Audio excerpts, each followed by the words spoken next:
With the April 15th federal tax deadline fast approaching, Louisiana farmers and ranchers who employ H2-A workers fear that those foreign employees will be barred from entering the country next year to work because those workers fail to file federal income tax by the April 15th deadline.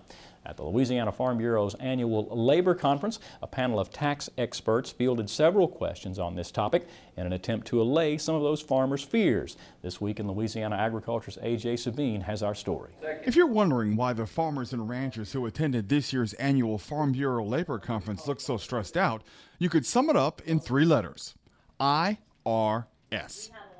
Farmers who employ H2-A workers must get those workers to file their federal income tax returns before the April 15th deadline.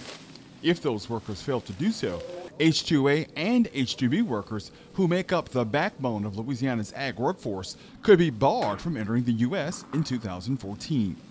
Vermilion Parish farmer Errol Domang fears he could lose as much as 80% of his workforce. My concerns are that they won't be willing to pay these taxes and in return won't be able to come in subsequent years. Registered tax return preparer Raquel Broussard says H2-A or H2-B workers who satisfy both the $5,800 minimum income test as well as the substantial presence test will have to file a 2012 tax return. The substantial presence test is a requirement by IRS to file a tax return whether you have an H2-A visa or H2-B visa, or you are just staying here in the United States working, and you have to be present for 183 days in a period of 3 consecutive years. So it doesn't have to be all in 1 year, but if you've been here before, then it starts to add up and count towards the 183 days. Farmers also shared concerns about the 2014 implementation of the Affordable Care Act as it relates to their foreign and domestic workers.